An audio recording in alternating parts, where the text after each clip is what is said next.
Halo semuanya, perkenalkan nama saya Nathan Gashenoli dari kelas 11 IPS 1 nomor 29. Hari ini saya akan menjelaskan tentang masakan yang berasal dari Minangkabau, Sumatera Barat, yaitu rendang. Rendang adalah hidangan berbahan dasar daging yang dihasilkan dari proses memasak suhu rendah dalam waktu lama dengan menggunakan aneka rempah-rempah dan santan. Proses memasaknya butuh memakan waktu yang berjam-jam, hingga yang tinggal hanyalah potongan daging berwarna hitam, pekat, dan dedak seperti ini. Bahan utamanya adalah daging sapi, santan kelapa, cabai, bumbu. Rendang biasanya dimakan dengan nasi beserta bumbu ciri khasnya. Rendang dapat dibeli di rumah makan Padang.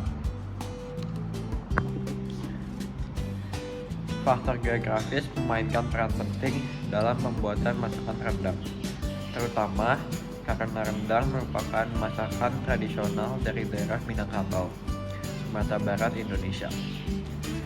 Yang pertama yang mempengaruhi faktor geografis adalah lokasi geografisnya. Sumatera Barat terletak di bagian barat Pulau Sumatera, memiliki iklim tropis dengan curah hujan yang cukup tinggi.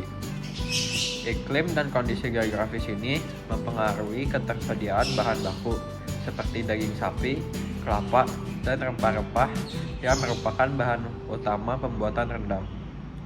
Yang kedua adalah keanekaragaman bahan baku. Wilayah Minangkabau dikenal akan keanekaragaman alamnya, termasuk rempah-rempah seperti cabai, kunyit, serai, jahe, dan daun jeruk. Ketersediaan bahan baku ini mempengaruhi rasa dan aroma rendang yang khas. Yang ketiga adalah pengaruh budaya lokal. Masyarakat Minangkabau memiliki kebiasaan memasak dengan menggunakan bahan-bahan lokal yang tersedia di sekitar mereka.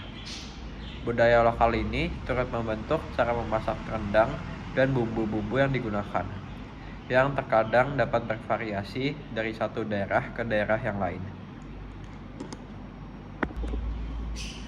Nilai kearifan lokal dari masakan rendang adalah memiliki posisi istimewa dalam budaya masyarakat Minang.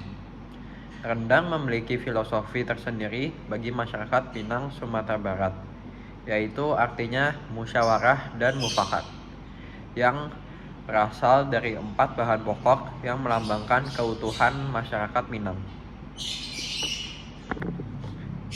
Potensi wisata yang dapat dikembangkan dari masakan rendang yang pertama adalah pariwisata kuliner. Wisatawan dapat diajak untuk mencicipi langsung makanan rendang dalam tur kuliner. Mereka bisa mengunjungi restoran-restoran atau juga warung-warung lokal yang menyajikan rendang, serta juga belajar tentang proses pembuatannya dari para ahli masak. Yang kedua adalah festival rendang. Penyelenggaraan festival rendang bisa menjadi daya tarik tersendiri bagi wisatawan. Festival ini dapat menampilkan berbagai varian rendang, kompetisi memasak, pertunjukan budaya, serta kegiatan-kegiatan lain yang berkaitan dengan masakan rendang. Ekonomi kreatif yang bisa dikembangkan dari masakan rendang yang pertama adalah event dan workshop kuliner. Mengadakan event dan workshop kuliner khusus tentang rendang dapat menarik minat masyarakat untuk belajar lebih dalam tentang masakan ini, serta juga menciptakan peluang bagi para peserta untuk menjalankan bisnis kuliner mereka sendiri. Dan yang kedua adalah produk makanan olahan. Selain masakan rendang itu sendiri, produk makanan olahan berbasis rendang dapat dikembangkan. Misalnya, keripik rendang, abon rendang, atau sambal rendang. Ini dapat menjadi peluang bisnis bagi pengusaha makanan skala kecil maupun juga besar. Sekian penjelasan saya terhadap masakan khas Minangkabau, Sumatera Barat, yaitu rendang. Terima kasih sudah mendengarkan dan maaf jika ada salah-salah kata.